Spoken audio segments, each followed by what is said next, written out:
నిర్వహిస్తూ వస్తున్నారు ఎప్పటి నుండో. ఆ కార్యక్రమానికి నన్ను అతిథిగా ఆహ్వానించారు భారతీయ విద్యాభవన్. 25 ఏళ్ల క్రితం అక్కడికి నేను వెళ్ళాను. అప్పటి నుండి ఇప్పటి వరకు, అంతకుముందు ఎన్నేళ్ల నుంచి ఆ కార్యక్రమం నిర్వహిస్తున్నది తెలియదు, అప్పటి నుండి ఇప్పటి వరకు అలా ఏకధాటిగా కార్యక్రమాలు ప్రతి సంవత్సరం నిర్వహిస్తూ ఎంతోమంది ప్రతిభామూర్తులను గౌరవిస్తూ పురస్కారాలు అందజేస్తూ ప్రోత్సహిస్తూ వస్తున్నారంటే ఎంతటి కృషి, ఎంతటి తపన, ఎంతటి ఏకాగ్రత, ఒక పని పట్ల ఎంత అంకిత భావం ఉంటే ఇవన్నీ సాధ్యం అవుతాయి. మన కిరణ్ బ్రదర్ని చూసి మనం అన్నీ తెలుసుకోవచ్చు. నన్ను ఆహ్వానించడానికి, నేను ఆస్కార్ వచ్చిన తర్వాత మా ఊరు చల్లగరిగ, వరంగల్ జిల్లా చల్లగరిగలో నేను ఒక మంచి కార్యక్రమానికి రూపకల్పన చేశాను. అక్కడ ఒక పురాతనమైన గ్రంథాలయం ఉంటుంది, శిథిలావస్థకు చేరుకుంది. ఆ శిథిలమైపోతున్న గ్రంథాలయాన్ని మళ్ళీ పునర్నిర్మించడానికి సంకల్పించుకొని ఆ గ్రంథాలయ నిర్మాణానికి పూనుకున్నాం. దాదాపు అయిపోవచ్చింది. మన కిరణ్ గారు నాకు ఫోన్ చేసి మీరు కార్యక్రమానికి రావాలి భయ్యా అంటే, తప్పకుండా వస్తాను భయ్యా అని చెప్పిన తర్వాత మెల్లిగా ఒక మాట చెప్పారు, కస్టమర్ కేర్లో అడిగినట్టు నేను ఏ విధంగా మీకు సహాయపడగలనా అంటే, ఏం లేదు భయ్యా అంతా బాగుంది జీవితం, దేవుడి దయ వల్ల ఇలా గ్రంథాలయం కడుతున్నాను అంటే తప్పకుండా నా వంతు సహాయం సహకారం అందిస్తానని చెప్పేసి కొంత ఆర్థిక సహాయం ఆ గ్రంథాలయానికి అందజేసిన ఒక ఉదారశీలి కిరణ్ గారు. ఎందుకంటే ఆ చేసిన సహాయం 10 మందికి చెబితేనే దానికి ఒక సార్థకత ఉంటుంది, నాకు సంతోషం, సంతృప్తి కలుగుతుంది. ఇక ఇలాంటి ఎన్నో కార్యక్రమాలు ఎన్నో పరోక్షంగా ప్రత్యక్షంగా ఎన్నో మంచి పనులు చేస్తూ ముందుకు వెళ్తున్న కిరణ్ గారికి ఇప్పుడు వస్తున్నప్పుడు నాతో పాటు సుమన్ చౌదరి గారు నన్ను తీసుకొచ్చారు. ఎన్నో విషయాలు తెలిసినాయి ఆయన వల్ల. ఏంటంటే కిరణ్ గారికి అమ్మా నాన్నంటే అమితమైన ప్రేమ, అభిమానం. పక్షులన్నా, పశువులన్నా, మొక్కలన్నా, ప్రకృతి అన్నా ఇన్ని రకాలుగా పశువుల్ని, పక్షుల్ని, మనుషుల్ని, తల్లిదండ్రుల్ని, తోటి సోదరుల్ని ప్రేమించే కిరణ్ గారిని తప్పకుండా భగవంతుడు నిత్యం ప్రేమిస్తూనే ఉంటాడు. నిత్యం కృప, అనుగ్రహం ఆయన మీద కురిపిస్తూనే ఉంటాడు. దీంట్లో ఎలాంటి అనుమానం లేదు. ఇక్కడ మీరందరూ ఎంతో ప్రతిభామూర్తులు, మీరెంతో ప్రజ్ఞాశీలులు, ఎన్నో పురస్కారాలు పొందారు. నేను మీ అందరికీ ఇచ్చే ఒక చిన్న సందేశం ఏంటంటే, నా జీవితంలో ఇప్పుడు నాకు వచ్చిన ఆస్కార్ నా 28 ఏళ్ల కృషికి ఒక నిదర్శనం, ఒక కృషికి ఒక ఫలితం. ఈ 28 సంవత్సరాలు 860 సినిమాల్లో 3600కు పైగా పాటలు రాస్తే నాకు ఒక పురస్కారం, ఆస్కార్ పురస్కారం, అంతర్జాతీయ పురస్కారం వచ్చింది. ఈ పాట కీరవాణి గారు, రాజమౌళి గారు చెప్పిన వెంటనే 45 నిమిషాల్లో రాసేశాను. కానీ ఆ పాట పూర్తవడానికి, ఆ పాట పూర్తిగా రికార్డ్ అవ్వడానికి 19 నెలలు పట్టింది. సంవత్సరం మీద 7 నెలలు పట్టింది. ఆ 19 నెలలు సహనంతో, ఓర్పుతో, సంయమనంతో వ్యవహరిస్తే కానీ ఆ పాట పూర్తవలేదు. నాకు కొంచెం భయం వేసింది, ఏంటి ఒక్క పాటకి ఇంత సమయమా అయినా కూడా ఉత్సాహం కొని తెచ్చుకొని తప్పకుండా ఈ పాట పూర్తి చేయాలి, ఏదో కారణంతో ఇంత ఆలస్యం అవుతుంది అనుకున్నాడు. కానీ ఆ ఆలస్యానికి పూర్తిగా న్యాయం చేసేలా ఒక్క పురస్కారం, జన్మను చరితార్థం చేసే ఒక్క పురస్కారం నాకు వచ్చింది. అంటే మనం చేస్తున్న పని ఆలస్యమైనా సరే, ఏం జరిగినా సరే, మన పట్టుదలను, మన కృషిని, మన దీక్షను, మన తదేక దీక్షను, ఏకాగ్రతను పక్కకు వెళ్లకుండా దృష్టి దాని మీదే పెట్టి మనం పని పూర్తి చేస్తే గొప్ప గొప్ప ఫలితాలు సాధించవచ్చని నా జీవితంలో నేనే ఒక ఉదాహరణ, నా పాటే ఉదాహరణగా ఉంటుందని మీకు చెప్తున్నాను. చివరిగా ఒక విషయం చెప్పాలి. పుష్ప సినిమాలో ఒక పాట రాశాను. దాంట్లో కొన్ని వాక్యాలు మీకు తప్పకుండా మీ అందరికీ పనికొస్తాయి. ఎవడ్రా నువ్వు, ఇనుమును నేను, నన్ను కాల్చితి కట్టెవుతాను. ఎవడ్రా నువ్వు, మట్టిని నేను, నన్ను తొక్కితే ఇటుకవుతాను. ఎవడ్రా నువ్వు, రాయిని నేను, గాయంగా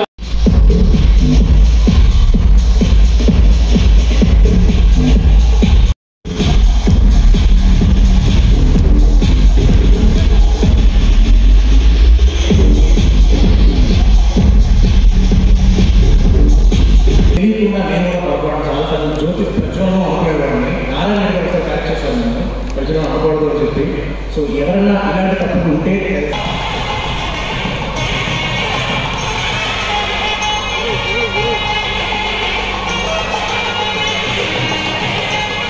కొంచెం ముందుకు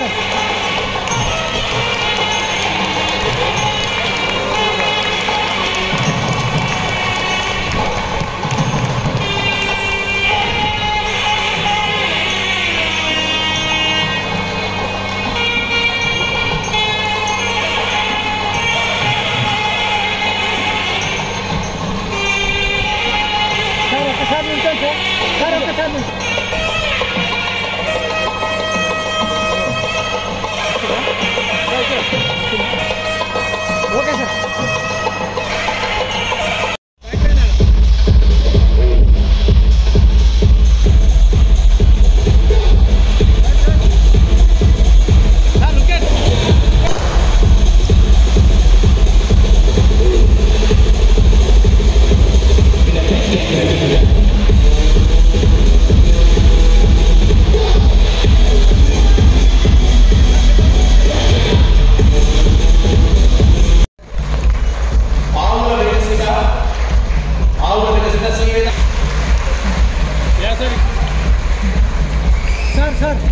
P. Sarayu, Guru Raja EM High School, Class 5, Nandyal, Kannur District.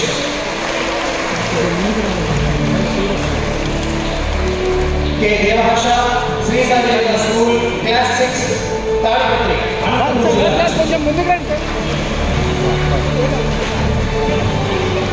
Kattula Soumya, Sir C.V. Raman School, Class 7, Amalapur, East Godavari Jilla. Vidhu Varshini, BBK Group of Institutions, Class 8.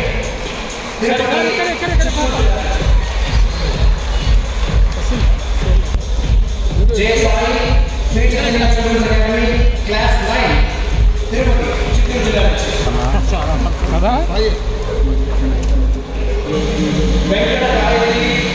Venkat Gayatri, Akshay School, Class 10.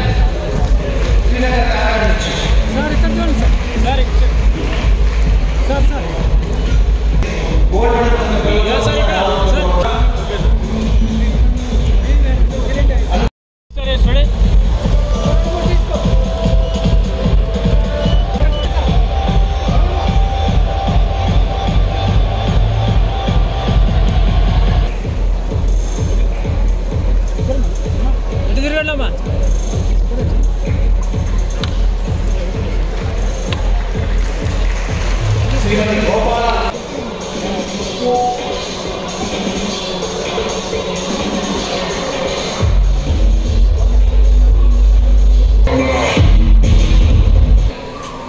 గేయ రచయిత శ్రీ చంద్రబోస్ గారు, ఈ కార్యక్రమానికి వచ్చినటువంటి పెద్దలందరూ, తల్లిదండ్రులకి నా హృదయపూర్వక నమస్కారం.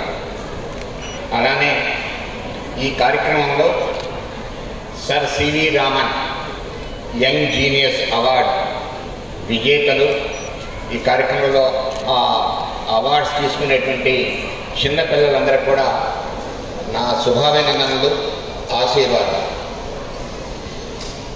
ఇలాంటి కార్యక్రమం తెలుగు రాష్ట్రాల్లో గత 31 సంవత్సరాలుగా జరుపుతున్నటువంటి కిరణ్ గారికి పూర్తి అభినందనలు తెలపాలి.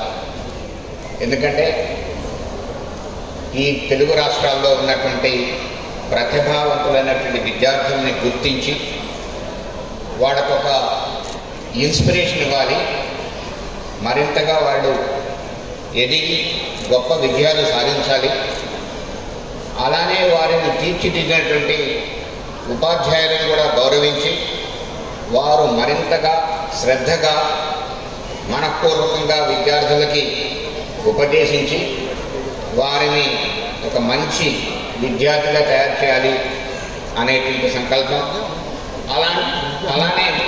అలాంటి మంచి స్కూల్స్ నడుపుతున్నటువంటి అధిపతులు పిలిచి వారందరినీ గౌరవించాలనేటువంటిది చాలా గొప్ప విషయం. వారు ఎందుకు చెప్పారు, మా గురువు గారు అబ్దుల్ కలాం గారు కళలు కనండి అంటారు అని చెప్పి, ఆ కళను సాకారం చేయాలని చెప్పి విషయం చెప్తూ, ఎలా అయితే అబ్దుల్ కలాం గారు చిన్న పిల్లల గురించి ఆలోచించారో, ఎందుకంటే భవిష్యత్తు వారిదే కాబట్టి వారిని సరిగ్గా తీర్చిదిద్దిస్తే దేశం చాలా అభివృద్ధి పథకంలోకి వెళుతుంది అనేటువంటి ఉద్దేశంతో వారైతే ఇది చేశారో, అలానే కిరణ్ గారు గత 31 సంవత్సరాలుగా ఈ కార్యక్రమం నడుపుతున్నందుకు హృదయపూర్వకమైన అభినందన. అలానే ఈ దేశం గర్వించదగిన విధంగా మొత్తం యావత్ దేశం ప్రధానమంత్రి గారి దగ్గర నుంచి అందరూ కూడా అభినందించే విధంగా ఆస్కార్ అవార్డు వచ్చేటువంటి ఒక గొప్ప గేయాన్ని రాసినందుకు చంద్రబోస్ గారికి మరొక్కసారి అందరం కూడా అభినందన తెలుపుతాం. వారితో కలిసి ఈ కార్యక్రమంలో పాల్గొనడం చాలా ఆనందంగా. అలానే మీకు శాస్త్ర సాంకేతిక రంగాల్లో భారతదేశం ఏ రకమైనటువంటి అభివృద్ధి చెందుతోంది, ఎలా మనం ప్రపంచంలో ఒక అగ్రదేశంగా మారుతున్నాం అనేటువంటి కొద్ది విషయాలు మీకు చెబితే మీకు స్ఫూర్తిదాయకంగా ఉంటుంది. మీరు మనం రాబోయే రోజుల్లో ఏం సాధించాలనేటువంటి విషయాలు తెలుస్తుంది. ఒక 30 సంవత్సరాల క్రితం చూస్తే మన దగ్గర దాదాపు ఏమీ లేవు. క్షిపణులు లేవు, ట్యాంకులు లేవు, ఎయిర్క్రాఫ్ట్లు లేవు, శాటిలైట్స్ కూడా బయటికి ప్రయోగించే పరిస్థితి, లాంచ్ చేసే వెహికల్స్ లేవు. ఆ పరిస్థితి నుంచి మెల్లగా ఒకదాని తర్వాత చేసుకుంటూ ఈరోజు దేశం చాలా ముందుకు వచ్చింది. విద్యారంగం కావచ్చు, లేకుంటే ఈ శాస్త్ర సాంకేతిక రంగంలో 2-3 విషయాలు చెప్తాను. మేము ఈనాటి ఈ చిన్నారులను దివించడానికి, ఈ చిన్నారులను ఉత్తేజపరచడానికి మీతో వాళ్ళ చిన్ననాటి జ్ఞాపకాలను నెమరేసుకొని మీతో మమైకం అవడానికి విచ్చేసిన నా చిరకాల మిత్రుడు, మా వరంగల్ నివాసి,